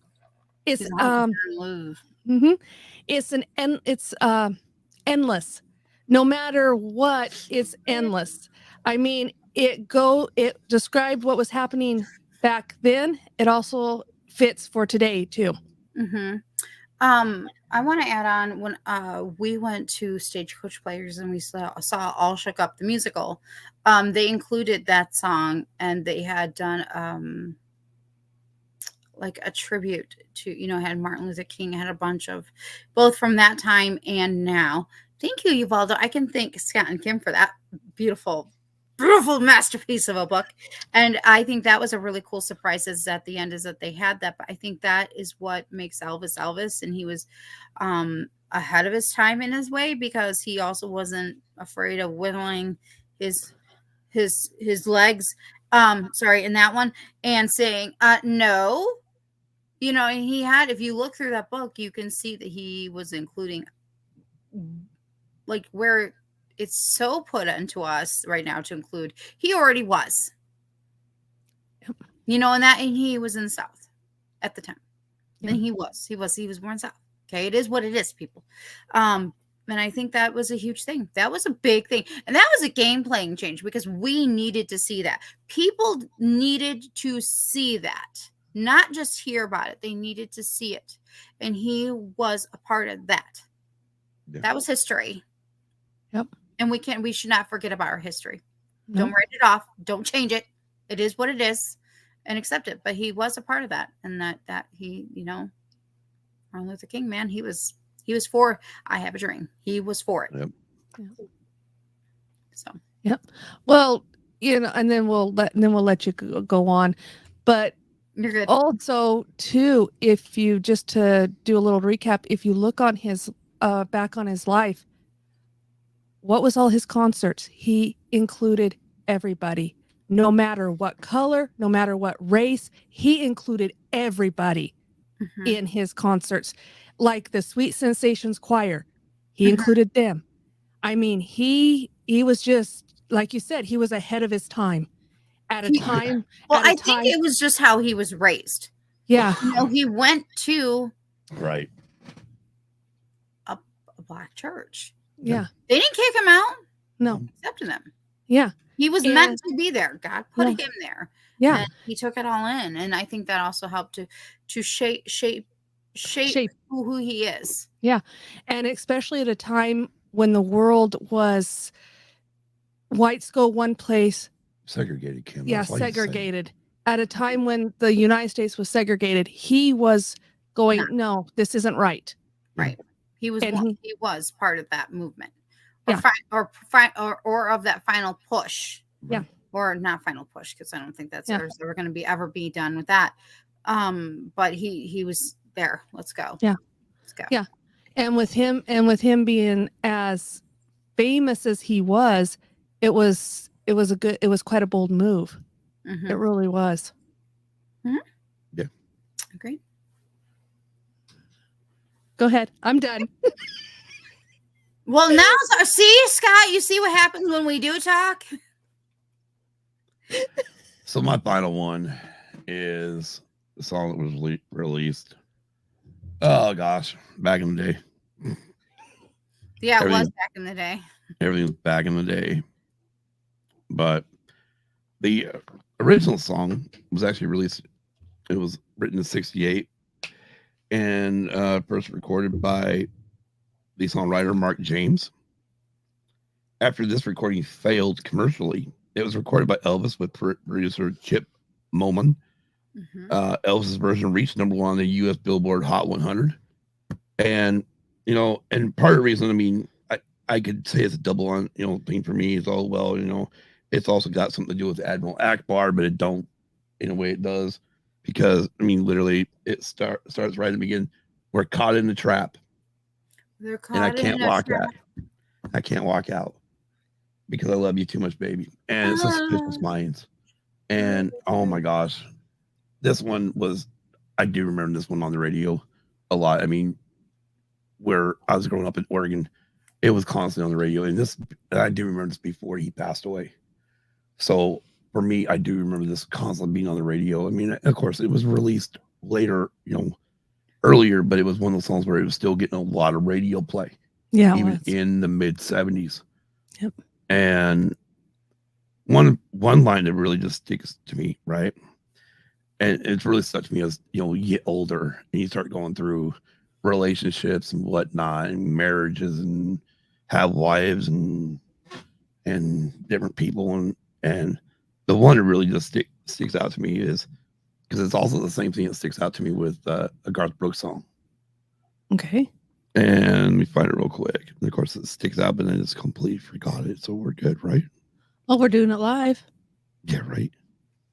So if an old friend I know stops by to say hello, would I still see suspicion in your eyes?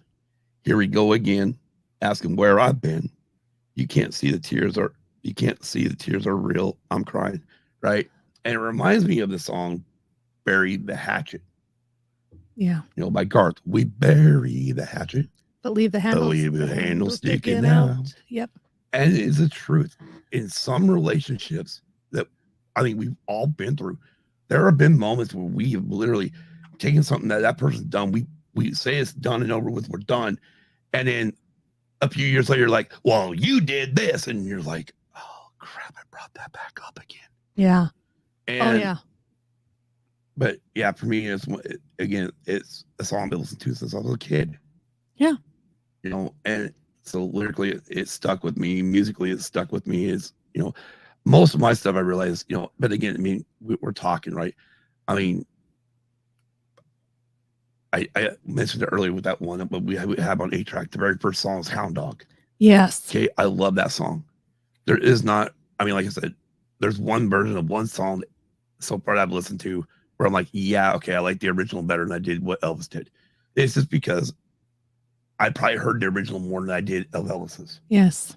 But that's probably the only song I can really think of that I'm like, yeah, I can't stand, I don't think there really is that many songs where I can go, I like this version better than Elvis's. Yeah. There's not really that many songs because most of the time when he did songs, he made them better. Oh, yes, he did. He did. And that's what made this fun tonight, is let's literally mention one quick thing. The one song he did not be able to sing. And we have already started her series.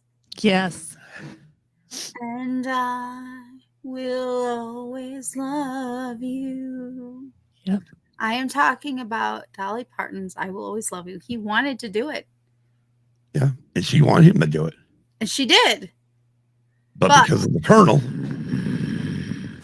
Go ahead, take it, Scott. Why couldn't Elvis Presley sing Dolly Parton's I Will Always Love You? Well, because with the Colonel, if Elvis wanted to do a song or a singer song or a songwriter wanted them Elvis to do a song, they had to sign over the song. They completely went straight to Elvis. They had no more anything to do with that song. And Dolly's like, little finger, wiggle it, wiggle the finger.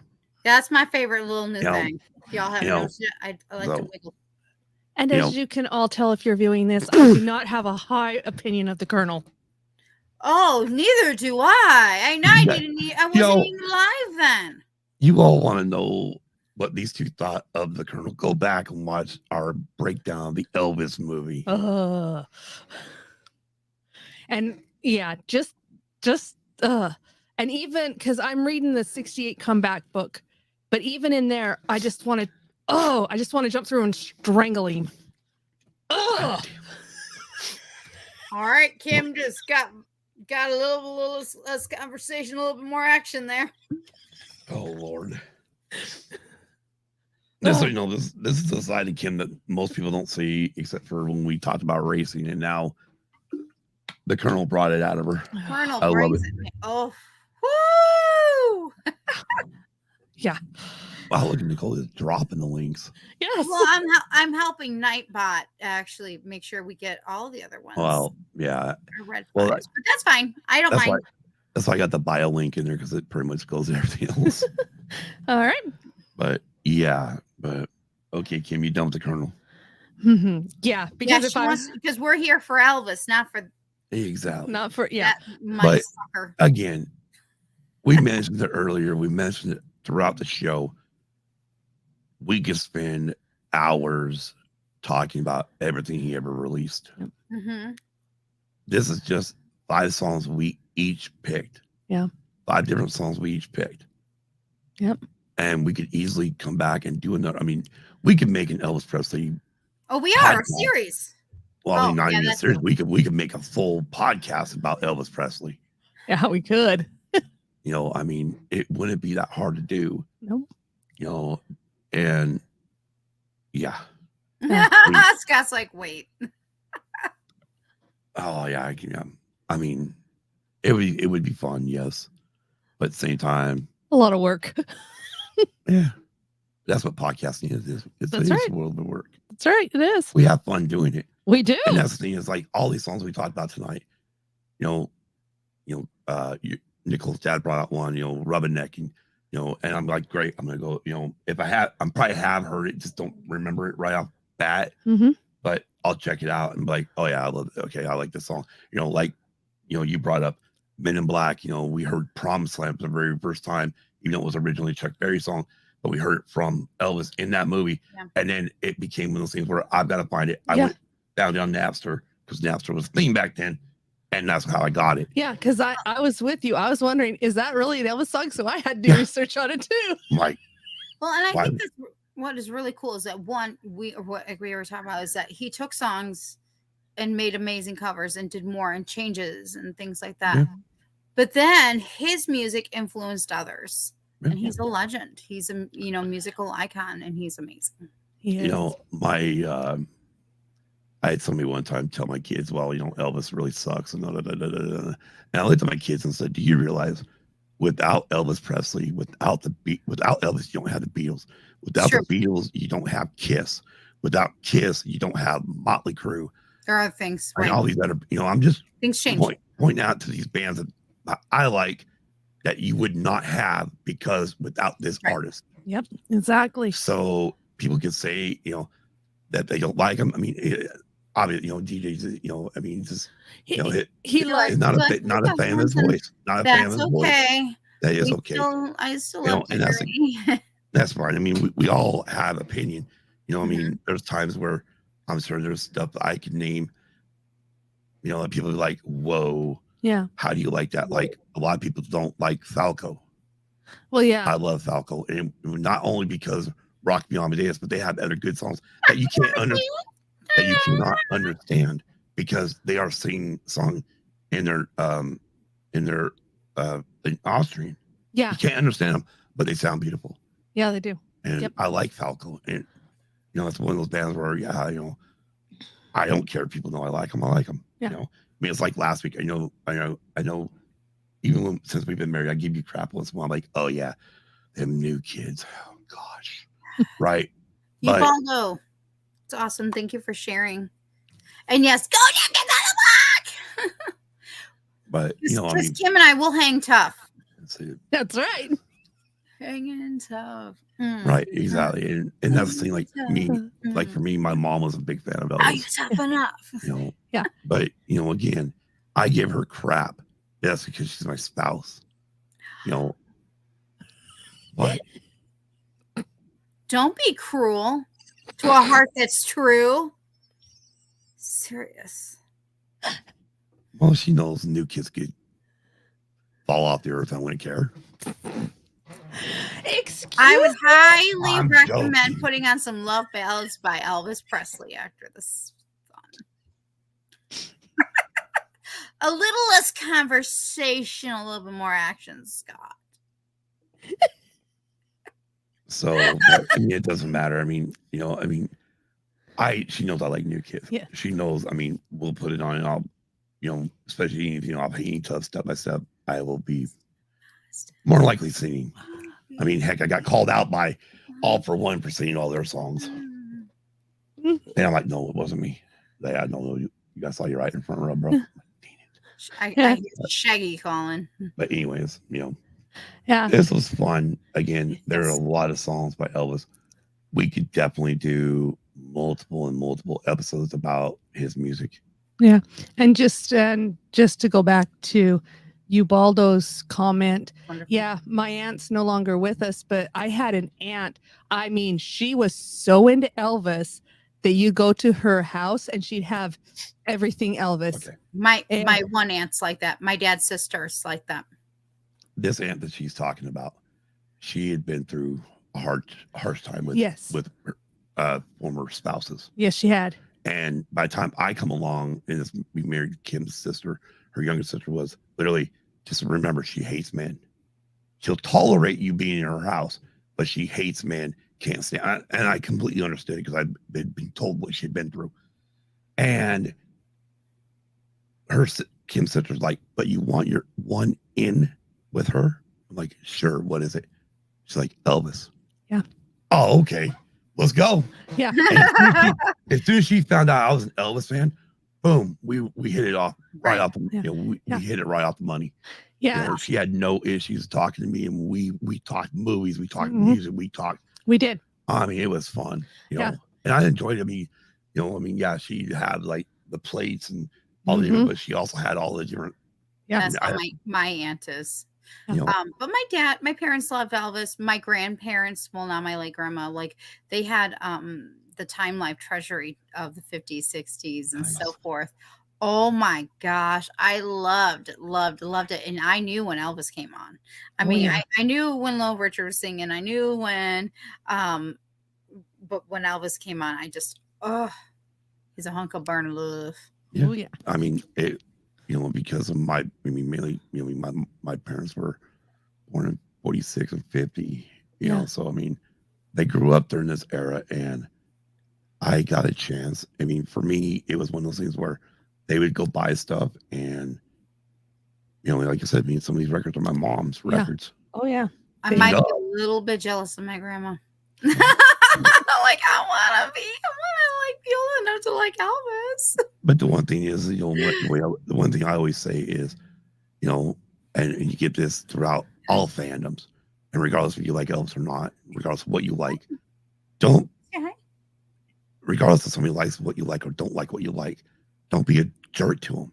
Yeah, exactly. Like we say always here on here, be kind to everyone. And there's a reason for that, because you know what? If we were to like everything the same, this world would be boring. Yeah, it would. Very. But I had a lot of fun with this episode. I had a lot of fun looking at songs going, I can't choose. Come on. Elvis is up there with Motley for me. I could, if somebody asked me, okay, I mean, if somebody literally put anything to my head and said, I will kill you unless you give me your top 10 Motley Crue songs, I'll say, well, kill me. Because I can't give you my top 10. Yeah, there's our mascot. Yep. That's our mascot. Say hi. Say goodnight. All right, off you go. Go see Elvis. Go see Elvis. But, I mean,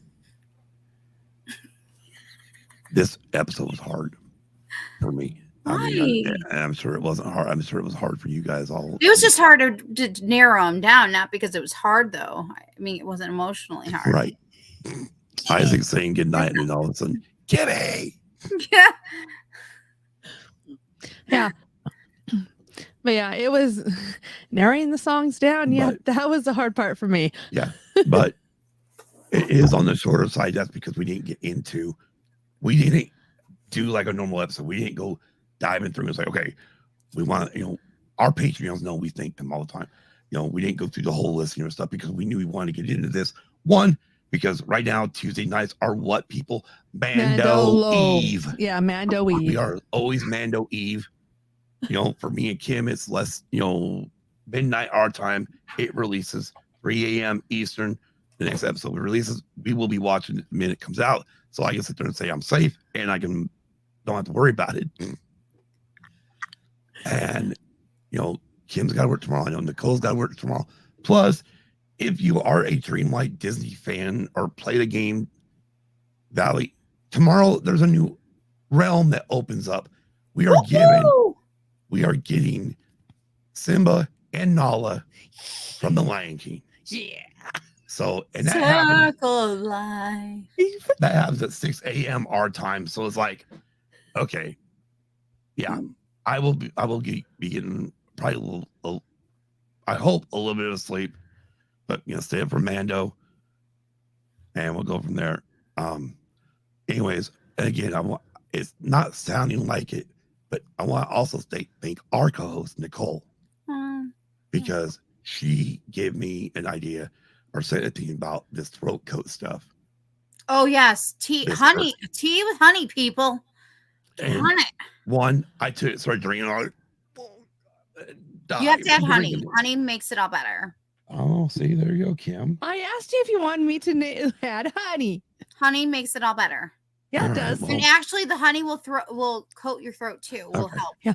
Anyways, so with that being said, I want to thank Nicole, because the one day I did drink the one time, my next day my voice actually sounded a lot better. It did. My Well, throat you was can also try other, like, I personally prefer black teas, but you can get some herbal teas and stuff. But those teas, though, there's certain teas that are really good for your throat, and they throat your vocal cords, and the honey also. And actually, it's better for you than coffee. Now, you still get caffeine with coffee. I mean, with tea, people. Okay, coffee. if you get the correct ones, not herbal, but we can throw herbal. the coffee pot in the garbage. That's all I care. No. No. Lunar Girl, when you listen to this, Kim and I, we don't agree. No, we don't. By Scott only, not by Nicole and Kim.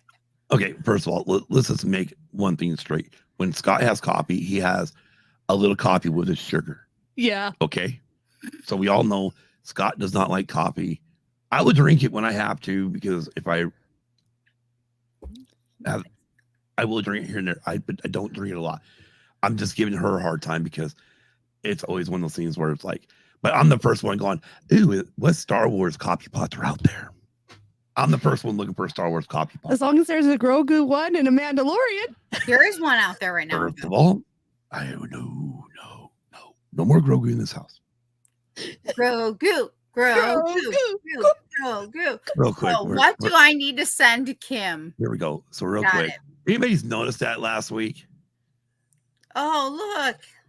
I see our child. I see our baby. He's adorable. Yeah, we found that over at Burlington Coat Factory last week or 2 weeks ago. So I don't remember now. So But it's been up there as an Easter egg for I everybody. must send stuff to Kim that's Grogu. Thanks for the idea, Scott. Love it.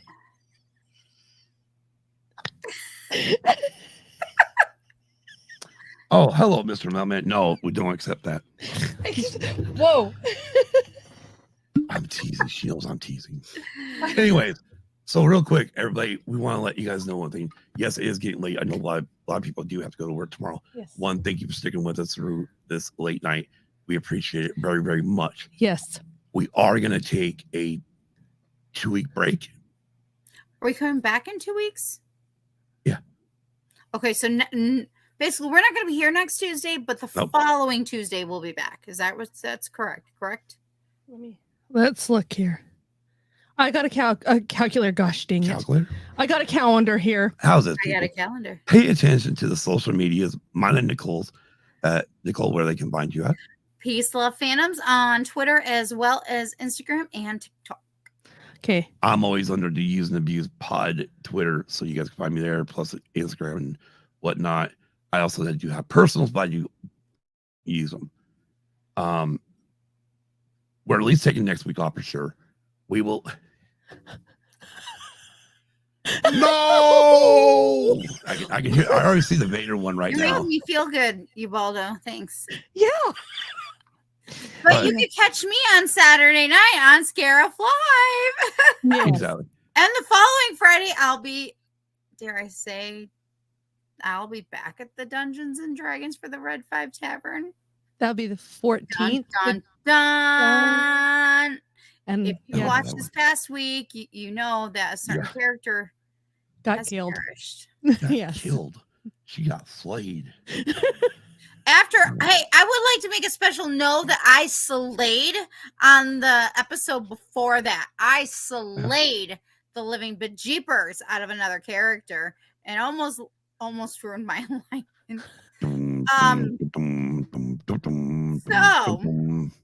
But I will be returning to so this Saturday I'll be at Scare Live, and then the following Friday I will be at the Red 5 Tavern.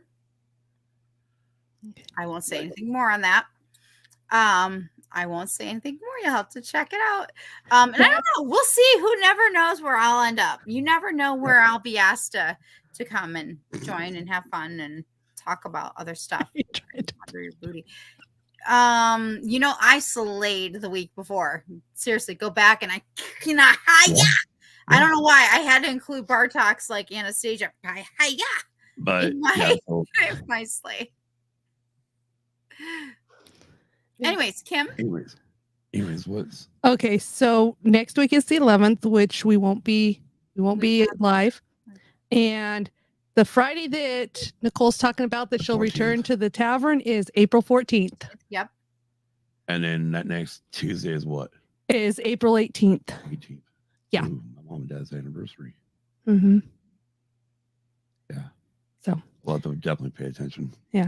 Pay attention to social because I got who knows? I mean, never know if we got anything planned for them. We usually do. So I don't not me and Kim plan anything. It's just No. we get roped into it. Yeah. Basically. This is how Scott handles my mom and dad's anniversary. Happy anniversary. Yeah, that's about Then also I get usually a thing from my sister going, "We're going out to dinner tonight." Son of a gun, really? I mean, I gotta say it again. Damn it. But yeah, keep an eye on social media. We already know what our next episode is. Can I tell them? Can I tell them? Tell them. Because I am so excited for anybody who was paying social. Why don't ever? Only if we want to. Okay, R2. Okay. Anyways, I'm so excited. So anybody who was following us on social media last weekend knows that I cosplayed as Princess Peach on Sunday, and I absolutely loved it. Again, more details about that on Saturday. And this week, one of my favorite things that I heard from a little girl over the weekend was like, "I'm gonna go see your movie this upcoming weekend," and I'm thinking, "Oh, I wish I was getting that money that lady who got for the voice of Princess Peach." Because this little girl thinks she's going to see my movie. So anyway, so Super Mario Brothers comes out this week, and we're going to be reviewing it. Unlike R2, who'll be stuck in his house cleaning out his nose. And if you're listening to this on Spotify, this is why you join the live chats, because certain funny people try to be extra funny in our chats and throw us off our game with their smoking. I'm just wondering, is he sure it was his dogs?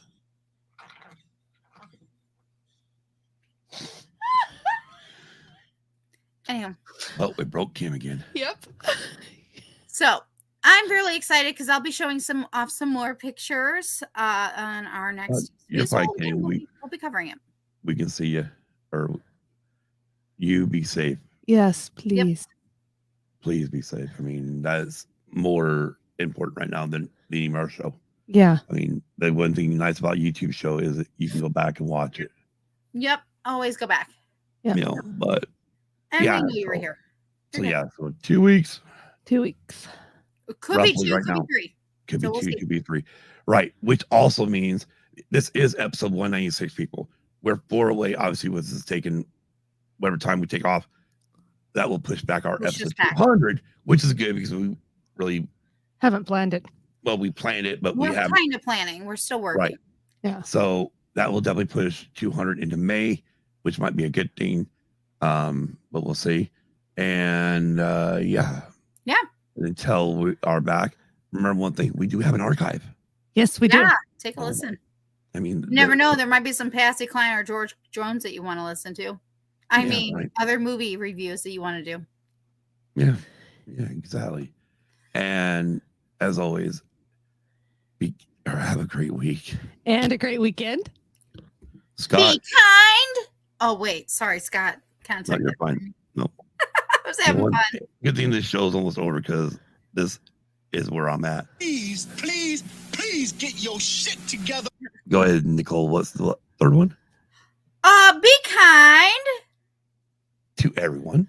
to everyone. Yep. And have a great week. And Lori? no matter what, we love you. We thank you all for joining us each and every week.